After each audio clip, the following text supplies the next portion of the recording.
যেসব লবণ জাগে এই ফসল মসল সব পুড়িয়ে যায়, লাল হয়ে যায়। 2 জায়গা চাষ করছি, সব লবণে আমার ধান সব সিড হয়ে গেছে। কৃষকের এমন আক্ষেপ বরগুনা, পটুয়াখালী, ভোলাসহ বরিশাল বিভাগের 6 জেলাতেই গত 10 বছরের ব্যবধানে ধান, গম, ভুট্টা সহ বিভিন্ন ফসল কম উৎপাদন হচ্ছে বলে দাবি তাদের।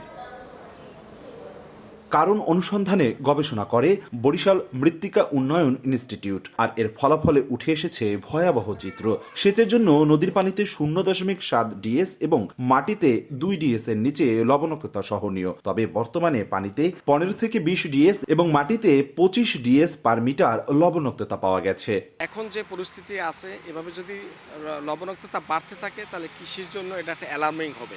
10 বছর আগে আন্ধারমানিক, বিষখালী সহ 4টি নদীতে শুকনো মৌসুমে লবণাক্ততা পাওয়া গিয়েছিল। তবে বর্তমানে কীর্তনখোলা ও ভোলার একাংশ সহ দক্ষিণাঞ্চলের 20টি নদীর পানিতেই লবণাক্ততা পাওয়ার তথ্য উঠে এসেছে গবেষণায়। গবেষণা আরও বলছে, মাত্রাতিরিক্ত লবণের উপস্থিতির কারণে এসব নদীবিধৌত অঞ্চলে ফসল উৎপাদন কমে যাওয়ার শঙ্কা তৈরি হয়েছে। যখন আমাদের উজানের পানিটা ঢুকে, তখন আমাদের লবণাক্ততার পরিমাণটা একটু বাড়ে। কৃষককে মাটি পরীক্ষা করে উপযোগী ফসল রোপণ এবং সরকারিভাবে পানি সংরক্ষণাগারের উপর তাগিদা দিচ্ছে কৃষি বিভাগ।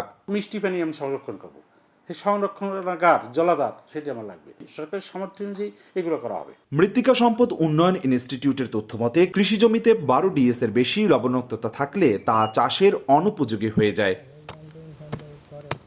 বরিশাল বিভাগের 6 জেলায় 8,02,000 হেক্টর জমির মধ্যে 4,15,000 হেক্টর জমিতেই লবণাক্ততা পাওয়া গেছে। এখানকার কৃষকরা বলছেন, এমনিতেই সাম্প্রতিক বছরগুলোতে ফসল তাদের কম হচ্ছে, তারপর নতুন করে যে গবেষণার রিপোর্ট বেরিয়েছে এর ব্যাপকতা ভবিষ্যতে আরও বিস্তার লাভ করবে।